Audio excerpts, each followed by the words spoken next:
Podcast. Welcome again, everybody. Some people follow the paths laid out for them. Others create new runways. Today's guest, Mishal Anzari, grew up in a household where aviation wasn't just a career. It was dinner table conversations, from questioning how a metal tube flies at the age of 6 to now founding his own company, Airlin. Mishal's journey is one of curiosity turned into conviction. In today's episode, we explore his roots, his philosophies, and how he plans to redefine aviation in the region and beyond. Welcome, Mishal. Thank you for being here. Thank you for having me, Reza. It's good to see you again, man. It's been a while. It's a pleasure. There's so many things that I would love to discuss today with you, starting from, your childhood journey. There's so many things that you mentioned, a career out of aviation. Did you always think something? It started. Look, my journey into aviation has been very fascinating for me. Like it started off. We'll come to the journey. Yeah. So let's go not where it started off, even prior to that. Okay. For example, what triggered this? So you said at the age of 6 you questioned a metal tube Exactly. flying. Yeah. So metal tube flying in the sky. You look up in the air and you're just like, well, can my car go in the sky? Can that rock go in the sky?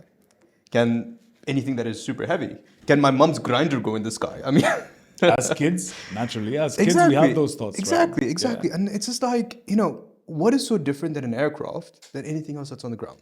Right.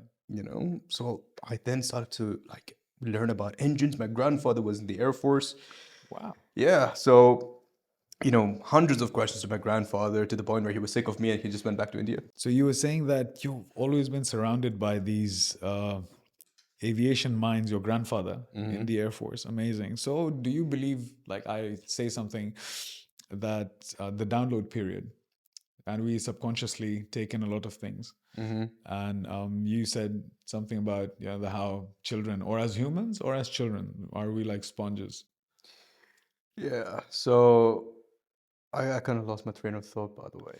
That's fine. The So whole you the were... whole the whole thing. No, the that's whole okay. thing, Yeah. So That's okay. but So like do you feel that as humans? To what degree are we like sponges? Do we absorb everything, and then it comes down to individuality, that we sort of squeeze out the sponge and leave whatever we feel is not required? Not really, man. Like all kids, in my personal opinion, I just like spending a little bit of time with kids because kids do have sometimes really nice questions. That as adults that you don't really think about these really basic questions.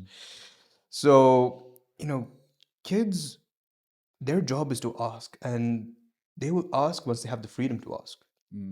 Having that atmosphere, and but of course I don't want to digress too much, but me personally as a kid and the kids that I have seen myself, a lot of the kids, I've always given them that open space to ask questions, no matter even if it is great or stupid. All questions are welcome because kids are kids, and it is with time that actually degrades. It's with time that actually it sort of limits. But then this conversation is definitely not about kids, right? So this conversation is about So you, as the sponge and a as kid the asking a lot of sponge. questions, travels all the way to Australia to do his bachelor's and master's, both, right? Both, yes. Wow. So what was that like? You going to somewhere new, a bit of different culture, obviously, very long flight, not to mention. And then what made you study aviation? Like I know people from aviation backgrounds, and obviously they have the atmosphere. It doesn't have to be that a doctor's son is a doctor. Not necessarily. Yeah, but so over here it's clearly a different case, that you did have some aviation in the blood, and you are now an entrepreneur. You have your own lovely setup. Alhamdulillah. We'll talk about that as well. Yeah, absolutely. Look, aviation was always in my blood, but I can't say that it was because of my parents or because of it was anyone. It was just because of simple curiosity. Fair. Right? Both mom and dad, they're both strategic people. They're both strategists, and like dad into business transformation, mom more into the IT sector. Grandfather, he was in the Air Force, and being in the Air Force, it is he was doing a bunch of things, but not specifically for just aviation alone. Right? I can't go too much into detail of what my grandfather used to do, but but of course we probably have a lot of time, probably a lot more seasons, or probably a lot more episodes that we probably will do. if We'll we can- definitely come to that as well. Exactly, So exactly. you end up studying over there.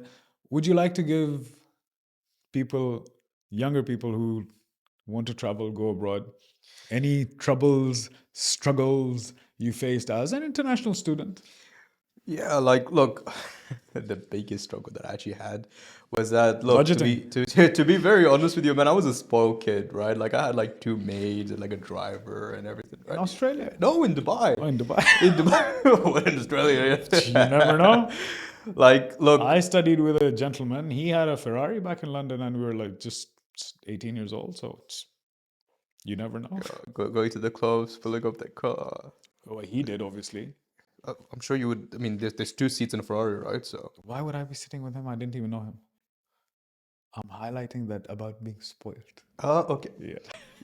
Well, thank you for putting me on that spotlight. Well, you said it. They're No, like, no, yeah, I was spoiled. I didn't have. I No, just said I I was think, spoiled in the sense. I think you weren't spoiled.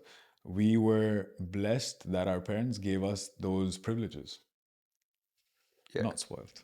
Yes. If you were spoiled, Alhamdulillah, like look, by the Yeah. grace of God, right? Like my parents, they really you're worked too hard. humble to be spoiled. Stop it. Or maybe a little bit. That's all right. A little bit. No, no, no. Look. To be very honest with you, and I hope we actually cut this part. Like, We'll see. yeah, okay. Anyways, look, my parents were, they're very hardworking people when they built a name for themselves, right? Right. Like both, I don't want to digress too much about the actual question which I have in mind, by the way, which I will answer the question in a very brief, but just to give a little bit about my family.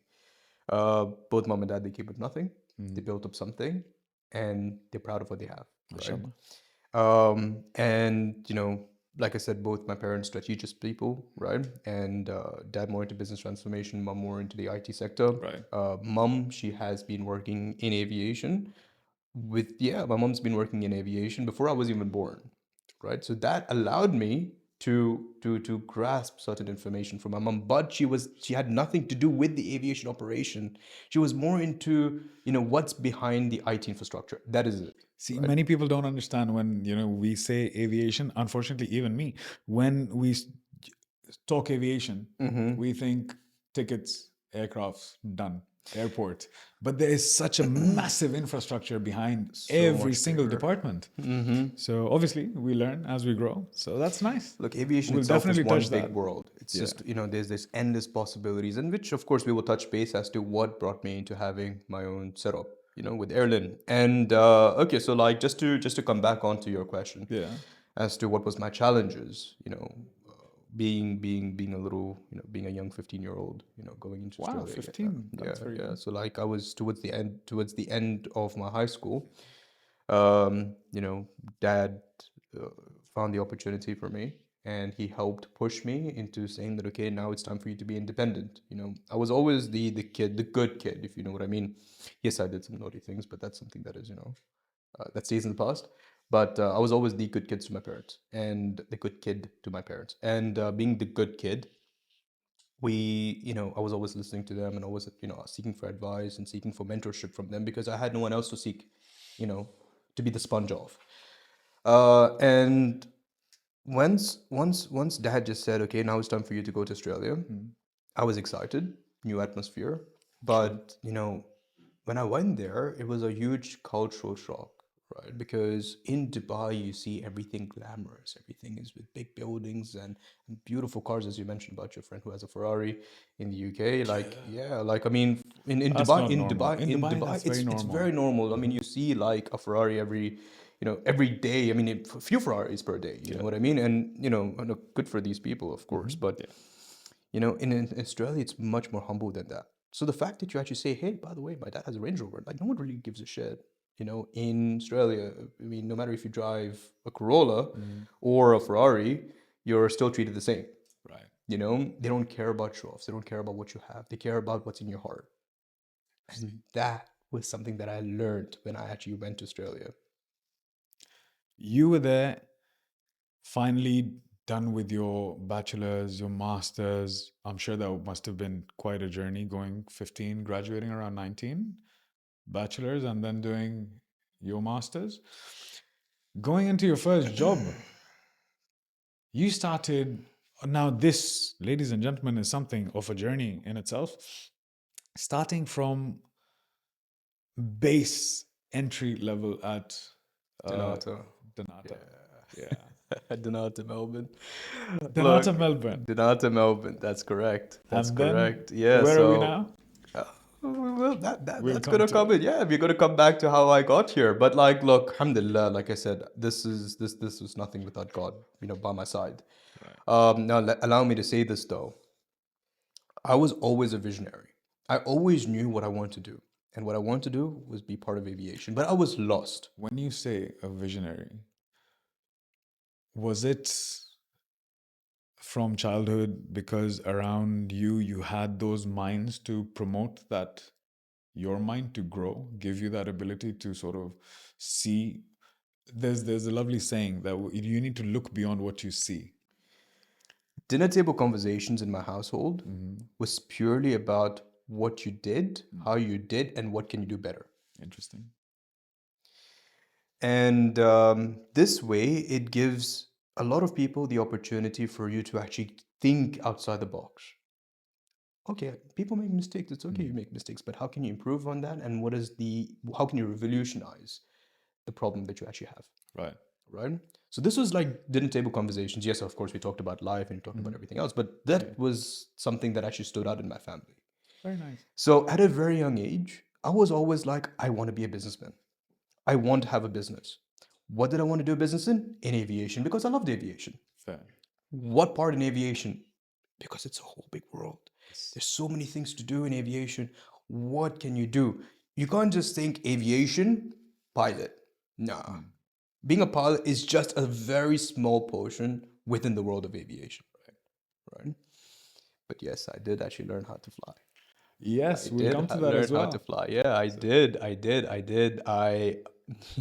That itself is a whole journey as it is, because I was so motivated and so passionate about answering that one question. What do I have to do for me to have my own aviation business? What can I do to excel in aviation? What was the questions I had? And I wrote them down in my own little book, right? That I have. I still have this book to this day. Probably in the few episodes that we'll do together, I'll probably just disclose this book later on. But right now, it's very, very private to me. And that book actually had a lot of these questions, like what can I do for me to get to be the man that I want to be, to be the businessman that I want to be. And when you talk about the world of aviation is so big that you just get lost into it. I didn't have that sense of belonging. Right. I knew that aviation was for me. I studied I studied the engineering side of aviation, and I studied the management side of aviation. And hell, I even learned how to fly. Right? I got my hours. Right? You need to connect the dots. And exactly. And everything actually relates down to the fundamental of what I actually like. How can something so heavy actually fall back up in the sky? So I'm just like, okay, should I actually have my own engineering shop? Should I actually have, but again, I don't want to be an engineer, right? Dad had an engineering business, by the way. Right. It was actually part of it. And he wanted me to take over, certain aspects of that department. But I'm like, I don't want to be an engineer, right? Can I be an aviation engineer? It's not something that I was really passionate about. That is where I didn't have that sense of belonging. Where or what should I do for me to fit in this world of business? In aviation. So that was something that, I was just like, I should find that answer. And I'm someone that is very curious and very persistent to find the answers that I have. Very nice. So that I want to. So if you want to grow, you would agree that the more you ask, the more you know, the more you grow. Absolutely. Yeah. Absolutely. And, when I got into Dnata as a check-in agent, Right. actually before that, when I learned how to fly, right? So you learned how to fly before joining Dnata. I learned how to fly before joining Dnata. I was in Adelaide at that time. Nice. And being in Adelaide, the world is so much more quieter. It's very peaceful. Even the skies are less, they didn't have much traffic. Less traffic, yeah. So, I was just flying when I was doing a long navigation, and I'm just like, is this what I want to do for the rest of my life? I don't want to just fly, right? I want to own this aircraft. I want to own this jet, right? I was actually like stalling the aircraft on purpose, just so that I could have some entertainment. Right. But really, that is where it sort of clicked. I'm like, I don't want to be a pilot. I want to be the one to, what if I was just own the jet and charter the jet, right? What is the opportunities for that like?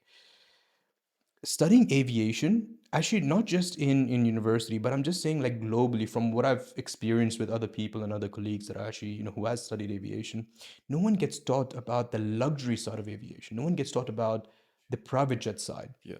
the general aviation side. They just all use the case studies of commercial operations, Mostly. right? Most of the time.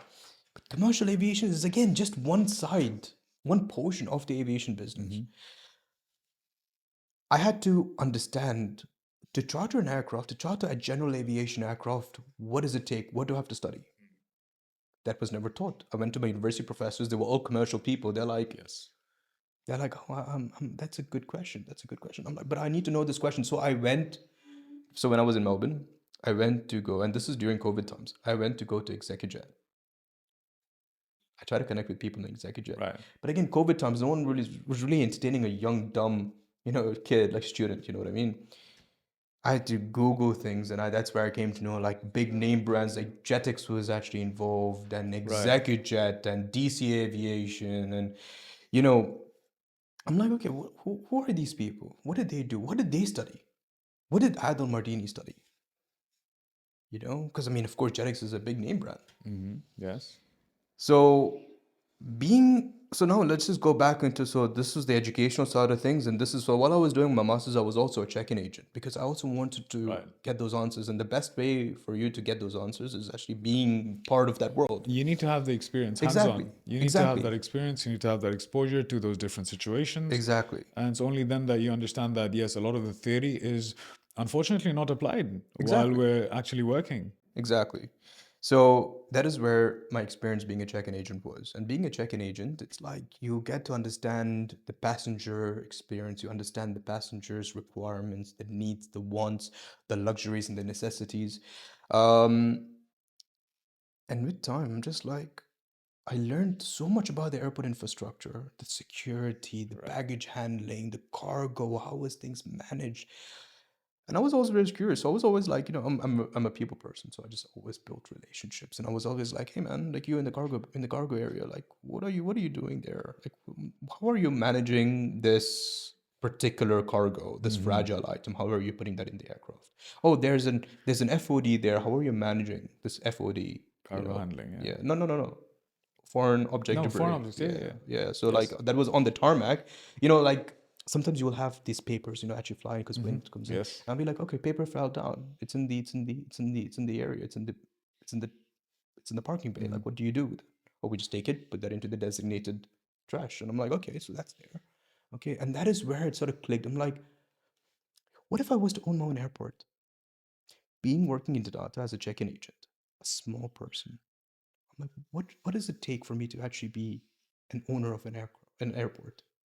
That's where you first had the That was where I seed. had my epiphany. Right. But I'm like, Because you not were already actively involved in airport operations. exactly. You were understanding how, from checking to cargo handling to baggage handling to dealing with different people, comes across. Exactly. Did you envision it at a commercial aspect, or you were like, no, I want to deal in a more private? Because you said you came across these VIP terminals.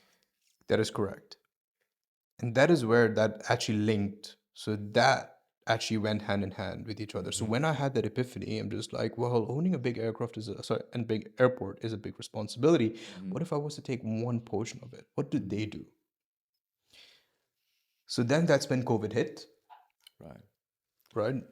Unfortunate time. Unfortunate time. And you were in Australia back then. I was in Australia. Oh, you guys suffered one of the worst lockdowns. Yeah, but at the same time, I got promoted at Dnata, where I was like a site supervisor, like a site manager sort of Right. position, and I was like managing passengers flow from the time when they get into Australia.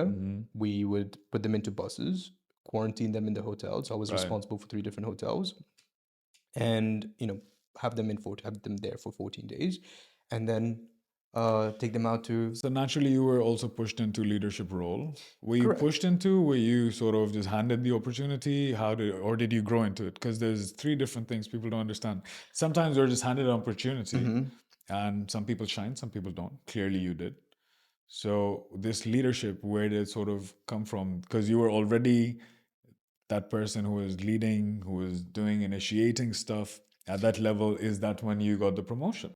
Exactly, and that is where I have to give all credit due to Gareth from Dnata. He was my SDM, my service delivery manager, and I asked him, I'm like, look, I'm the arrivals coordinator, I'm the check-in agent, I'm doing so much, I want to know what's next for me, right? What is next?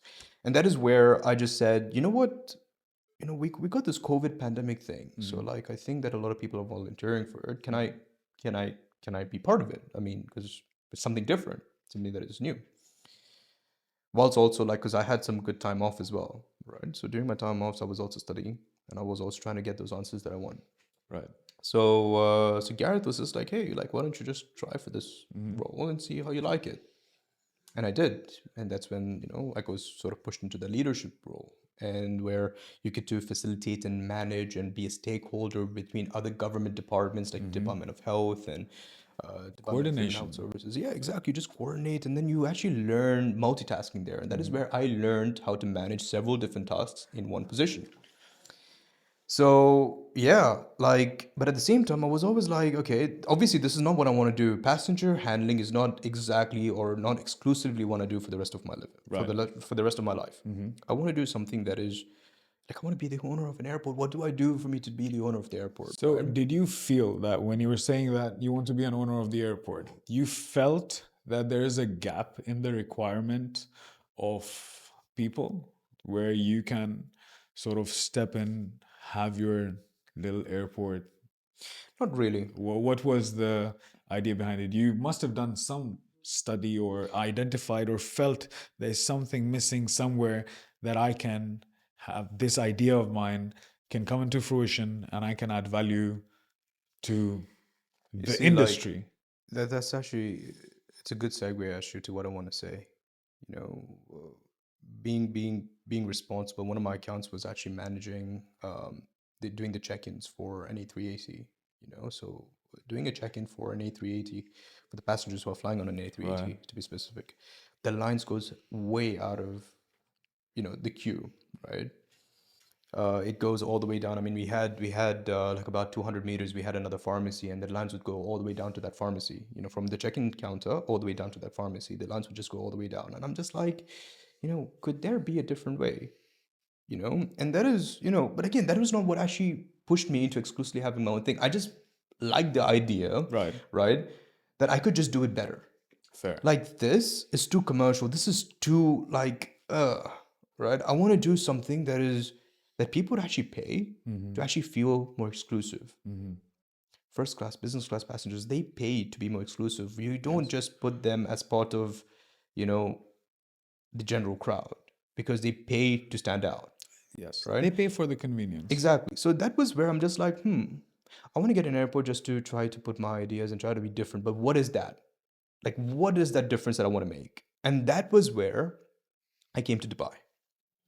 Because mom was not happy that I was working for the pandemic operations. She was freaking the hell out. Like, she was just like, nope, you're working with too many sick people. Come to Dubai the next day. I'm a good boy. I did come back to Dubai the next day. See, parents' blessings go a very I long way too. know, I know, I know. So you So decided to come back. I decided to come back without by leaving my good, well-paid job to an area where the redundancies of of employment was at its peak. So how, and this is something that I never really thought about. I'm like, wait, shit, okay. Everyone's getting fired. So what do I have to do for me to be hired? Like for me to be hired. That too in the top aviation companies that I could find. Right? That's when you're now transitioning towards your second role. Exactly. So Interesting. that was where the matter of relationships matter. Right. Right. So that is where like I had I had my uncle who used to work with the airports, and I had connections who used to be in aviation, but again distant connections. But again, I'm just like, okay, I'm like, how to make this better, a bit bigger, how to make this better. Because So technically you're still a fresh graduate out of a first job. exactly, Right. barely had any experience. I mean, Fair. 2 years of experience, in the whole Dnata space. So I'm just like, okay, what do I have to do for me to like stand out, right? Okay, what am I good at? And I wrote down my SWOT analysis on myself, right? What are my strengths? What are my weaknesses? What are How my many opportunities? What are my people? threats? How many people do that now that you analyze yourself? Not many people. I mentor certain kids, right, who are actually getting into university or who are just coming out of university and trying to find a job. And I'm like, what's your SWOT analysis? That's one of my questions. I actually ask two questions, generally for kids who are just coming out of there or who are trying to find a job. What's a superhero story? And what's a SWOT analysis on yourself? Right? And that actually makes people think. They write it down. I'm like, no, write it down. You have the time. I have the time. I'm here enjoying my coffee. Just write down what is your strengths, your weaknesses, your opportunities, and your threats that you will find in you being put into this space that you really want to get. So that was what I did for myself. Right. And I just said, you know what? I'm a people person. Let me just connect with people, build my own relationships during the peak of pandemic, during the peak of COVID. Let me try to see what I can find. Let me try to find out what is the answers to my questions of me now owning an airport. So then I looked at FBOs, Well, what is an FBO? fixed based operator. It's a VIP terminal, Thank you. right? So I'm like, okay, because I mean, of course, I'm like, I just kept Googling people and I'm like, okay, aviation, luxury aviation, Jetex, DC Aviation, Executive. And all these names starting to come up. Exactly. Yeah. So Right. then what I do was, okay, I mean, we live in the beautiful era of technology. We got LinkedIn. Connect with people on LinkedIn. Everyone is on LinkedIn, right? Even my maid is on LinkedIn. It's the Facebook of jobs. Exactly. It is a Facebook of jobs. So that is exactly what I did. I just connected with people that was already there. And I just built relationships with them. I mean, there's nothing wrong in just connecting and just saying, hi, my name is Mishal. How are you? What is there for you to lose? Some people will reply. Maybe 100 people will not reply, but probably one of them will. And one of them was someone from Jetex. And he gave me an opportunity. That was where I meet my mentor. The guy who pushed me, the guy who mentored me, the guy who to this day I still have one of the biggest respect that I have, Mr. Osama from Jetex. Osama Lazim. He is a bit of a legend, isn't Oh, he? he is truly one of the legends. And he gave me a chance. Because all I did was I just sat as a master's student. I connected with him. We spoke for a little bit. He invited me to the terminal. I went to the terminal. And seeing all that glamour, because I mean, I've never been to a I VIP would terminal like before to this. say that I was part of the Orange Army as well for a while. Were you? Yeah, Okay. and I still remember first week induction, right? So we're at the FBO learning at the VIP terminal, and Osama is the one who's teaching you and everything. And then we're still in touch. Essentially, a Osama very is supportive fellow, very very supportive, supportive. very knowledgeable, and very funny. Like that guy, you could spend hours with him and it'll feel like minutes. Yeah. No, And very, very. I think he's a person with a great sense of humor. he doesn't take life so seriously. Yes. He's just like, mistakes happen. Did you learn your mistake? Good. Yeah. If you didn't, ask me the question so you don't make the same mistake twice. And you move on. Exactly. And that is the kind of person that he was. And with due respect to Mr. Osama, he pushed me. He kept pushing me. Right. When Jetex was done hiring for operations, You all I did said, FB operations, right? yeah, like I was doing FB operations, yeah. but before that, like when I was actually sitting with Osama for a casual coffee, I told Mr. Osama, I'm like, look, I'm a master's student. I know how to fly. I know how to do, I worked in the service delivery of the airport, but I want to know more about this. And he asked me certain questions, which was nothing to do with aviation. It was something to do with who are you as a person? And I said, Mr. Osama, like after I answered certain questions, I'm just like, Mr. Osama, I got skills that is going to be really beneficial to Jetex, and I feel something between us. Can I help improve certain things within Jetex? Can I help grow with Jetex? Jetex at that time, or I mean, it's a 2005. It's a company that was established in 2005, right? Yeah. And it's still, I mean, it's still kind of new. It's not an old company. It's not like Hadid, you know. Oh, I think they're quite old. Yeah, Hadid is like, I think almost Yes. like 25, 30 years. I mean, I think even 40 years for I them, think for they're the one matter. of the Yeah, it's one of the, granddaddies yeah, of trip support. exactly, Yeah. exactly. So I'm just like, well, Jetex is reasonably new, but I'm like, you have done so well. Like Adil Mardini has done so well, right? Credit where credit's due. That man is a genius, Yeah, right? absolutely. So I'm just like, what can I do for Osama? I know that operations is what I need, but again, I had this in the back of my mind. I'm a people person. I always want to be in sales, but for me to be in sales, I need to know the operations. So I told that to Osama, and Osama said, "You're going to be part of my team." Okay. I got a job in a week's time. He said, "Wait for me for a week. You will get an offer letter," and that's exactly what happened. So, you know, that was the turning point of my life. So then now you're finally in that what you had envisioned to have for yourself. Now you're getting the experience and exposure working in a similar environment, Exactly. right? Actually, it was And not that similar because now in FBO operations, what I was doing as a check-in agent or what I was doing as a coordinator for right. Dnata was actually far different to what I was doing for Jetex. In Jetex, what I was doing was I used to handle aircrafts. Okay. I used to handle private jets, to be more specific. And when you handle private jets, Right. you actually have to handle the crew, the passengers, and the actual aircraft itself, right? When it comes down to the permits, when it comes down to the slots, when it comes down to the catering, when it comes down to just the overall, requirement that the crew or the passengers would actually need, you as the flight executive would need to support that. And that was what I was doing. Whilst doing that, you were still had that thought in your mind, obviously, that you want to go on and create something of your own. Let's talk about this baby of yours.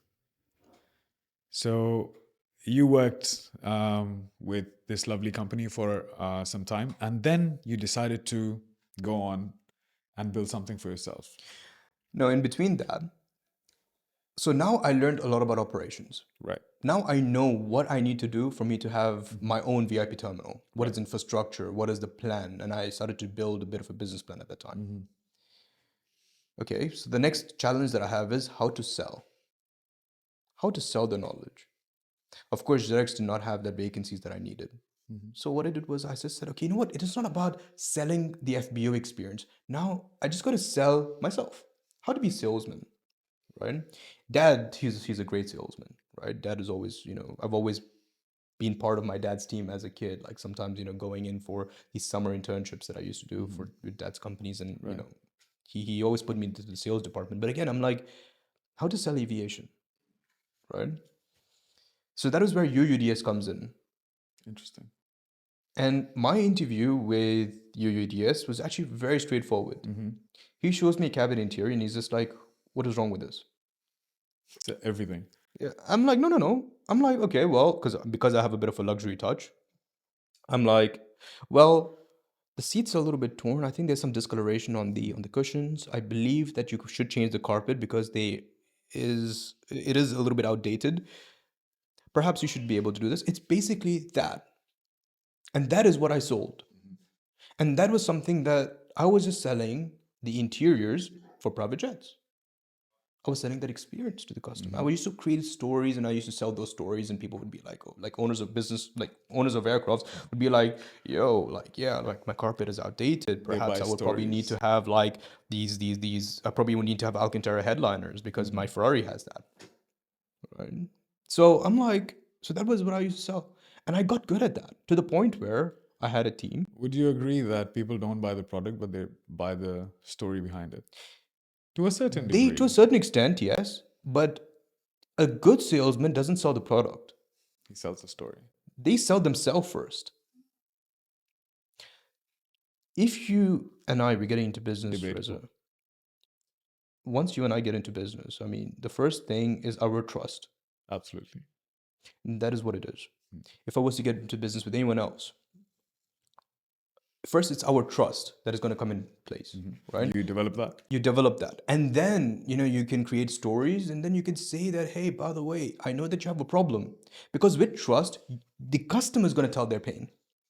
You're going to know how you can fulfill that, and that is exactly what I did, to the point where I scaled up my life. UUDS being a multinational company, I was one of the youngest managers Very nice. in the whole multinational division. And but again, after being reasonably good at sales, I'm like, I'm making money at the age of 24, by the way. I'm like, I'm making money for someone else. Why can't I make money for myself? That, with my vision of having my own VIP terminal, I said That's to where it myself, started coming to fruition. exactly. That is where I'm just like, you know what? Airlin must be now in operation. I am ready. Airlin. The name. Do you want to tell us about that? Airlin, oh my word. It is something that I had said. It is something that I actually just envisioned when I was like at 3 a.m. in the morning, right? Because I was like, okay, I need to build a business. Right. What is the name that it should be? I can't just name it Mishal Aviation Company. I mean, that is a ridiculous name. Streamline. It's not a ridiculous name, but it's very streamlined. Yeah, but Usually I mean, people do I that. want to be more unique. It has to sound harmonious. It has to sound absolutely beautiful, to the point where when you say Airlin, people remember the name, right? So what can I do? So I just sort of said, okay, you know what? I'm just going to go back to the basics. I want to create an aviation company. I want to revolutionize the aviation company to where what I wanted to see it to be like. And it has to be a name that can be an all-rounder. It could not only just be an FBO, it could also be a charter company, it could also be an aircraft sales company, it could be whatever. It could be any aviation company by holding that one name. Fair. So I just said, okay, what could it be? What could it be? At 3 a.m. in the morning, I was like saying it out loud. My parents probably thought on the other side of the room that I was batshit crazy. By saying words out loud like plane, plane, plane, aircraft, aircraft, aircraft, airline, airline, airline, airline. That E was just compensated for executive. That E could be compensated for engineering. That E could be compensated for embellishments. So I just said to myself, I'm like, there is an opportunity with this name. It is harmonious. It is beautiful. It is creative. It is something that is there. So when people see the name, people automatically think that it is an aviation company. So why not? So that is how it came into place. You have a motto. You want to tell everybody what your motto is? Those who can see the invisible can do the impossible. What does it mean to you at a personal level? It's very deep. It is. Look, when I created the FBO, when I created my own aviation company, I needed a key to the door. I'm going to come back to that motto. Yeah. But I needed a key to the door. Right. I needed a reason for me to get what I want and to be having that credibility to where I need to be. Right. So I started off as a charter broker, by the way, as Airlin Executive, though I had no experience. No, neither did I have any idea what to do about it. I needed to have an FBO, but I need to create an aviation business first. You can't just have a name and just say, you know what, I want to have a VIP terminal. No one is going to do that. To get an FBO license, especially in the UAE, it is damn near impossible. Aviation consultancy. Yeah, like that's exactly what I did. I just said, okay, you know what? I'm going to use this as a key for me to get my FBO. Right. So I used this and I leveraged. Of course, I was making business with Airlin as a consultant, as a charter broker. Right. I was absolutely horrible at being a charter broker because I never had that experience. I had to learn itself by myself. But like being a charter broker, I had to learn how to be a businessman. I had to learn the marketing side of things. I had to learn the finances side of things. I had to learn the IT infrastructure. You have to be an all-rounder for you to be a businessman, not just to know the operations and the sales. Yes, these two are the fundamentals, but you have to be knowing other divisions. And that is where mentors come in place. Other mentors. Usama was one of them. He helped me with the FBO side of things. I had other mentors as well. I can't name them at the moment, but for obvious reasons. You but would say that a good home team is important. Home team doesn't necessarily mean people at home, but rather the people who support you Exactly. in your decisions, with your decisions, not just in your decisions, Exactly. but to have support with your decisions. You never know how the decision is going to end up with. But if somebody is supportive with and in your decisions, you know that, yeah, they're going to stick around for the long term. Exactly. Having the right group of people Yeah. that you can rely on, having the right group of friends who's always going to motivate you and always going to push you, who understands that if I'm not spending time with them, I'm actually building an empire and they're going to be there to support me. I would also add to that friends who, sort of question Yeah, our pessimists. not necessarily pessimists, but if they see that we're doing something, and from their experience, from their lens, it might not be correct, and maybe they are right to a certain degree. As humans, we are prone to error, and I'm sure you must have made some mistakes somewhere along course. the line where some of the home team might not agree, but they agree to disagree. Look, I have a group of mentors and friends, Yeah. right? I have my circle very small. I have a group of people who are optimists, optimist mentors, optimist friends, pessimist mentors, pessimist friends. Fair. I've segregated all of them. So that is why when I put them all together, if I ever feel down, I go to my optimists. If I ever feel too high, I go to my pessimists. So this way, it keeps me balanced. It keeps me rooted to this earth. And that is where these mentors and these friends of mine, they always push me into saying that, hey, Mishal, perhaps why don't you do it this way? Right. Why don't you do it that way? Okay, you're really good at this. Why don't you build your strengths up and then focus on the weaknesses after? And that is where it sort of led me to where I am. So having that key to the door of having Airlin established, Right. that helped me seek for the opportunities that I need in the UAE. Dubai is a saturated market. It is. Especially in aviation, it's saturated. There's only 5 FBOs. Everyone is competing for the same aircraft. Right? When you put it that way, yes. However, we'll come to that, because now naturally, if you're saying it's a saturated market, but yet you've managed to step in and Not in grow. Dubai. Okay, so we're talking about cool UAE. Yeah. Fair. I meant specifically for Dubai. So Right. Dubai already has 5 FBOs, right? So I'm not going to compete in a market that's already established, right? I'm just going to be another player in the market. Fair. Perhaps I just said, you know what? Dubai is great. I love the infrastructure that Al Maktoum Airport has and that DXB has. But what is their problems? What were the problems of Jetex? What were the problems of Executive, Jet Aviation, Falcon, DC? Right. Everybody had their set of challenges. Everyone has their set of challenges, and the challenges was that they just didn't have enough fuel bowsers. Their stand, sometimes if the main stand is full, they probably have to reposition the aircraft all the way down to the Sierra parking, which would be taking so long for the passengers or the crew to be able to come to the main terminal. If there was a tech stop, how long would a tech stop be? These were all questions Right. that was raised.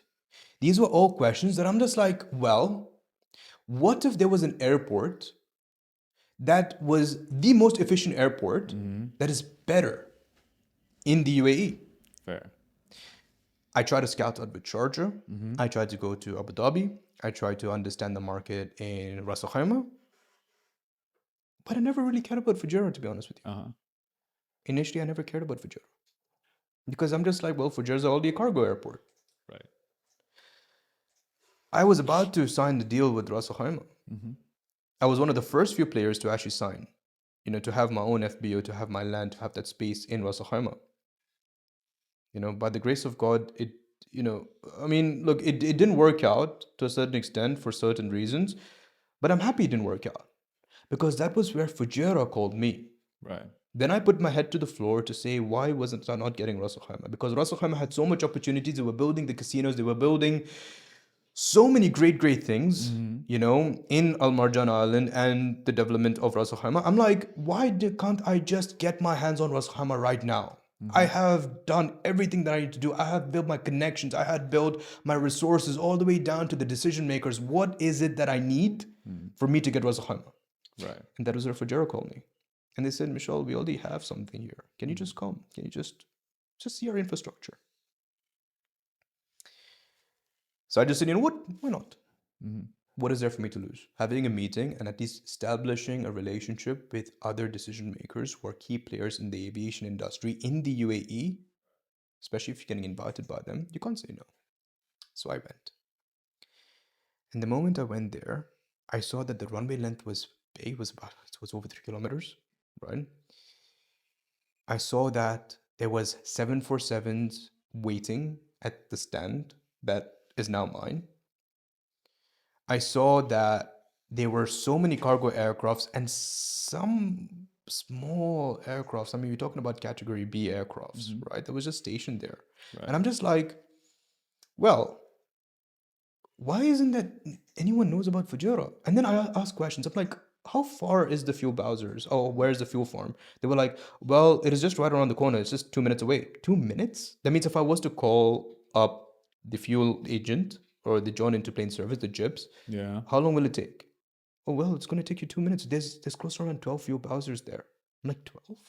They're like, yeah, we have plenty of fuel Bowsers. I'm like, DWC has like, well, they have a lot more, but only 3 is active because they're promoting more hydrants. Right. I'm like, 12? And how many aircrafts do you have here? They're like, well, we need more movements. The traffic is low, fairly. The traffic is low in Fujairah. But I'm like, why is the traffic low? Because they're just not marketing it well enough. I'm like, that is probably where I can help. Now that they have the space, now that I kind of got the idea that we can create the most efficient airport where landside door to aircraft door should be 10 minutes. And I did the math. We did a couple dry runs. Right. In our own FBO that we have already in place, Airlin FBO is proud to say that we have our own customs immigration that is in-house, our own body scanners, our own baggage scanners. You don't have to go to the super gate or anything as such for that. No. So you have your own CIQ setup. Exactly. We have it all in-house. We have a lounge that is about 350 square meters, right? I'll where see you in can the host, pictures. yes, exactly. Where you can host about 30 people, right? We have our own smoking area. We have our own areas where you could even have a downtime. You can have a snooze if you ever need to, right? So I'm just like, well, I can envision this FBO coming up in place. I can envision to be the most efficient FBO in the UAE. You know what? Hell, the Middle East. Or you know what? Hell, the world. Why can't I reach up that far? What can I do for me to get there? And that was what exactly I did. I did a couple more study. I did a feasibility study. I did a bit more, comprehensive, education when it comes down to Fujairah as an airport, because Fujairah is the hidden gem. It is the Pink Panther. It really is. Because everyone knows Dubai. If you talk about a lot of aviation people, or especially who are outside of the UAE, and you say about Fujairah, they think Fujairah is in Saudi Arabia. That actually happened, by the way. I went to speak to someone who was an aircraft manager, by the way. And did not know where Fujairah is. And I'm just like, oh, by the way, so I have an FBO, I have a VIP terminal in Fujairah, and they're like, yeah, we don't really fly much to Saudi Arabia. And I'm like, mate, you're an aircraft manager. What the hell are you doing here? Well, Fujairah is far. Yeah, but I mean, how far is it from Dubai? It's about 45 minutes to 55 minutes? It's a maximum with the traffic that you'll probably face, hour 30, right? If there's traffic, Yeah, But we get stuck in traffic in Dubai for hours anyway. So Exactly. I mean, so how far is it different? I mean, how much is different between DWC and Dubai, right? People thought that DWC was in the middle of nowhere. Yeah, and now look. Exactly. Yeah. It still takes people more than an hour for them to get there. It takes about almost the same amount of time. Yes, the distance is longer, but it takes the same amount of time for you to drive from wherever you are, from downtown, let's say downtown for the convenience of viewers, Right. to Fujairah. It's just one highway. Take Emirates Highway, take MBZ. The infrastructure we have here is great. It is one of the best infrastructures. By the way, Fujairah is also the only states in the UAE that has a musical road. It does pay better than- yes. Exactly. I've not been on the road, but I think I've been on the road, but I didn't notice Mate, it. how many But I've times I've seen the invited videos you now. to the FBO? It's been, to be very honest, like it's been a long time. I just haven't made it physically there. I've seen pictures and stuff, but it's due. A visit is due. Absolutely, we need to shoot an episode over He's a there. busy man. He's a busy man. I haven't lost my hair just like that, you see. So yeah, no, but it's my fault. I haven't still, unfortunately, not been there physically. I've seen the pictures, I've seen the videos. It looks amazing, to be honest. Thank you. And I would love to be there. We need to definitely sit down and Yeah, well, shoot over there as well. exactly, It'll be exactly. amazing. Look, the whole concept of Fujairah is that I went all out. Yeah. I don't have investors. Yes. I just had a vision, Mm-hmm. and I just said, you know what? I see an idea, and I got a lot of. Fujairah is probably the most hospitable city in the UAE Yeah. because they welcome me like family. Wow. Mr. Ismail, Mr. Mark, Mr. Ajay, they were all very, very resourceful. They were all very helpful. They were supporting us like family. See, that's great when you have these right genuine people around you, and they provide you with that positive energy. You grow. Exactly. You grow. You're able to execute better. You're able to bring on people to work with you easier. There's so many things. It's interlinked. Exactly. That if it's like what's it called, that domino effect, right? Exactly. One moves, everything starts moving. Exactly. And that was what it was. That was what attracted me because I just felt like family. I knew that I could do something more bigger. I knew that I could revolutionize the aviation business that is already existing in the UAE, but just do it better. Just have the most efficient airport and of course And it's on the luxury. way. It's here. It's up, Not it's running. It's here, it's running. Yep. It's Airlin hasn't, it's not arriving, it has arrived. It has arrived. Absolutely. We have been, this is our 4th month in operation. And in 4th month, we have done astonishingly well. You've For done the very well. The targets traffic has that gone I up. need. Exactly, the traffic has Yes. gone up. Right. Traffic has gone up. Now, the one thing that we are lacking in Right. is marketing. That is what we're going to try to push more further. And of course, I'm not going to say that we are the best company in the world. No, I'm going to tell you where my flaws are.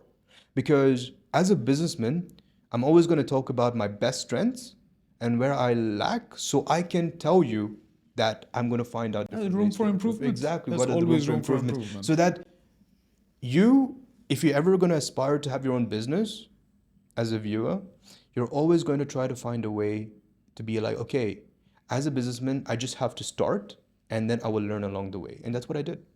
I learned along the way. I learned a lot. I did a comprehensive study. I had mentors. I had people who pushed me, people who taught me what was the ground handling, what to do for equipments, what to do for procedures, what was the SMS side of things. There is a lot of homework that has gone behind this project of yours, which obviously people say that you're a successful entrepreneur and you have this lovely setup of yours up and running. At the same time, they say that it's easy because they don't see the grind which has gone behind. Yeah, they see the end product and they go like, oh, like for example, you're fairly fit. You work out. Yeah. It comes at a cost, right? This fitness comes at a cost, right? Well, gym stores, yeah. A lot more than that. Yes. Look, fitness is something that is heavily incorporated into my life. Right. I was 130 kilos. Maybe Reza, I'll probably just show you a picture of it. Maybe you can just put that on for the viewers. We can. I was 130 kilos at one point in my life, borderline diabetic, and yeah. So I was a bit of a naughty boy. I love my sugar, and this was back in Australia, and also COVID also was not. It didn't really help. Yeah, exactly. fair. Because you just for me it was just work, and I mean even gym you had to wear a mask. I'm like I don't want to wear a mask, and there was a lot of things, right? So I just gained weight, and then when I'm just like I looked at myself in the mirror, I'm like, is this the kind of man that I want to be? Would people buy things that I would sell? Like I mean it's a common thing, Presentability does play a very big role. Exactly. So, and of course, being healthy, I want to see where my life is going for tomorrow. I'm excited for what tomorrow is going to look like. And if I want to see tomorrow, I got to be healthy, I got to be fit. That is actually a very small part of life, but yes, you have to. I mean, God has created this machine. Yes. That is the body, and you got to maintain it. It's a sunnah to maintain yourself. Not many people look at it that way, but yeah, it's good to see that there are some young minds still who focus Exactly. and they take it seriously. Imagine if you built an empire and you're not fit enough to take care of it, unfortunately. We hear a lot of unfortunate stories. Recently, one of our colleagues passed away. It was, Mr. Bashar. yeah. God rest his soul. God bless his soul. But yeah, you know what? That it's just health. Do you need to be taking care of your health at every aspect? Exactly. Definitely. So all of this, your lovely aviation enthusiasm, high energy, positive energy, that drive. And I think to reach this level, you need to have that manic drive. Everybody who is successful in life, they need to have a manic drive. You can't just be passive about it. Outside of that professional manic drive, who is Mishal? How do you spend your time? Now, obviously, work-life balance, we can touch that topic, and it's very interesting to go into it. However, work-life balance now, since you're developing something, and prior to this, when it wasn't it was still a thought, rather. Mishal will and forever will be a strategist. He will always be an entrepreneur. Right. He is always going to be someone that is always going to be a family man and always going to be a person who's going to be friend first than anything else. For me, I have a very small group of friends, right? And these friends that I have, like we are there for each other. We are people that's always going to take care of each other. And, I'm always going to push them to also get into the world of business. I'm always going to push them because they have those skills too. There are always two types of people in this world. There's ones who work or ones who have to be led, and there's ones who can lead, right? The people that I have, alhamdulillah, in my life are people who can lead. So those people always push to have their own thing because they have those skills for it. They have those skills. They just need the opportunity. I never got those opportunities, but I had those keys. So I used those keys in the right way to open up doors to get those opportunities. And with those resources and with those connections that I have. And provide others with opportunities. Exactly. Nice. You don't just be selfish and keep those. That is my philosophy. And that is where we come back to the motto. Those who see the invisible can make that invisible possible. Because I lie there. I've seen something that I could never dream of, that I could just not comprehend. Right. And I made it work. I'm not saying that I'm the most successful person in the world. I'm not saying that I'm the most successful aviation entrepreneur in the world. Success is It's measurable, yes. It's very how can I say, subjective. It is very subjective. Yeah, but so at the same time, success, I think everybody, if you're putting food on the table, trust me, you are successful. Because let's say that success, what is success? when I first started, I could just have bread and butter, by the way. I put everything into the business. I took a risk. I took a gamble. Right. And it paid dividends. It did. And alhamdulillah, like again, 4th month, and we're doing this well. Of course, we're going to try to promote even more. We're going to try to market even more. We're trying to improve where we went wrong. Obviously, right? Always. Look, aviation is something that is also... Need to be open to that little... It is not a forgiving industry. Constructive criticism. Yes. But at the same time, it is not a forgiving industry. Oh. You make a mistake, and that mistake will be your biggest horror. Yeah, people lose trust instantaneously. People lose trust, and that would be a word of mouth to other people that you could probably get that business out of, but they would just not trust you in that anymore. Right. So the infrastructure that I have built, that me and my team has built for Airlin, right, is to make sure that we don't make those mistakes. We are very careful, very precise. We have the full support of the Fujairah government. We have done many dry runs. We have done those tests. And our customer retention, and I'm very proud to say this, our customer retention is 100%. Nice. Those who do fly with Fujairah and who do experience our services, they come back to us again and again and again because we're quite competitive with our pricing. We're probably one of the best priced in the market. We're the most efficient. We have the lowest ground handling times in the market as well. Nice. We have capabilities to provide fuel. We have capabilities to provide hotels. We have built those relationships. Me and my team, we just did not sleep because we all dreamt the same dream. Need to have the same vision and have the same mission. That's only when you work together. Exactly. Because if there's people who don't have the same vision as yours, if they can't look at your project through your lens, it becomes tricky. Exactly. And then, as harsh as it may sound, everybody has a role to play, and it's like a ship that is going, and people keep coming on and off, but the Yeah. captain stays. Exactly. And all the people, the crew who can see through that lens, they stay. So that's very interesting. And now 4 months into the business, I think there's many things under the wraps. Hopefully, Exactly. will. Look, we have certain hidden surprises which we will present this out to your podcast in the future Looking episodes. forward. Thank you. I would appreciate that. And we have some crazy ideas that we do want to be presenting out on behalf of Airlin and behalf of other opportunities. Let's keep it that way. So it'll be very exciting. So stay tuned.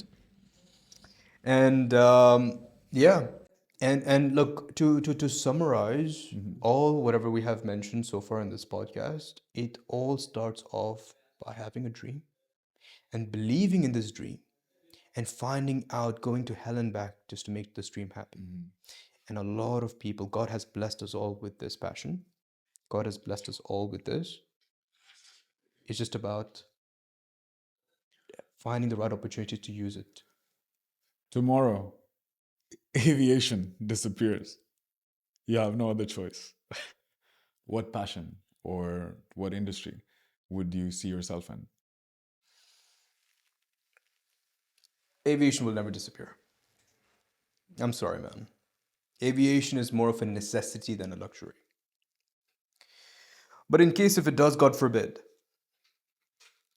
I'll probably move into something very creative. Art? Singing? No. Probably going into something that is a bit more eccentric than that. Something that is a bit more into finding out what is already here and just trying to change it a bit more better. Like, for example, fueling. People are resellers everywhere. Right. But how to actually sell in the right market? How to sell fuel to the right people? That is something that I've Aviation won't be always there, so there would be no fuel. just saying. Forget about fueling for aircraft. I'm saying, let's say fueling for cars, Fair enough. right? There's always like, why is it exclusive to just ADNOC or EPCO or I mean, why can't there be other players in the market? We both know why. No, we do. But I'm just saying, in the event that, I mean, there could be other divisions, right? I don't know. I just like the idea of being involved in natural resources because that is something that came from God. Fair enough. Very well said. I don't know. It's just something that's a bit crazy. But of course, everything relies on marketing. Everything relies on the principles and the strategies remain the same. The opportunities, the keys to the door, right? They remain the same. It's just opening up the right doors. The key is the same. Just finding the right door and opening it. So, but I just don't want to think about living in a world without aviation because that would just be depressing, especially for you, man. I mean, you and I, we can't live without aviation. Yes, part of my job is making sure everybody is still in the air. Yes, that is correct. Well, I would like to thank you, Mishal. This was a great chat. Got to learn more about you, to be honest. From where you come, a lot about your mindset, how that works, how you've been so driven, and you've managed to, set up this lovely FBO. People should travel private and visit the Fujairah FBO, Airlin FBO specifically, because it's actually quite nice. It's something very subtle. It's very not loud. It's very inviting. It's classy. You can have loud things which are not appealing to many people, and then you have something subtle, People which don't is really very care. appealing. I'm sorry, man, but like people don't really care about loud. They just care about having it exclusive, Privacy. having that privacy. That is correct. Having that privacy, making sure that if you're going to go to an aircraft, time is money. You just want to see that everything is ready, your resources are done. Efficiency. efficiency, Yeah. right? That's what people care about. Maybe having a face on a coffee, like, yeah, sure, that's great, but it's just, I mean, why? You're just taking extra time. You're just stalling the passenger sometimes because you know that the aircraft is just not ready. Right. Because probably one of your cars is just somewhere over there in the ramp. Fair. But why do that? Just park your aircraft. You see the aircraft. Great. The view of the terminal, we have a panoramic view. So it's just the aircraft is right there. Passengers come in, they see the aircraft, everything is ready. They just go, immigration, done, clear. You want your coffee? Great. Here you go, done, drink, go. Time is money. Time is money. That's what they need. And that is what we provide. We provide efficiency. Of course, we're very luxurious and we're really good at what we do. We're really good at what we do because we have so far 100% customer satisfaction as well. Because we And know retention. exactly. Yeah, exactly. Yeah. With customer satisfaction comes retention. Absolutely. Because the people who just don't want to have the color flower, they would just come to us. So yes, we also have good color flower, but then we focus more into the operation of the aircraft. Our focus is not so much on the passenger. Yes, we do, but our focus is to create more efficiency for the aircraft to make sure that everything is ready. Because if the aircraft is ready, the customers can go. The customers can come if that is done. So that's me. Thank you so much, Mishal, for this lovely talk and insight into Airlin.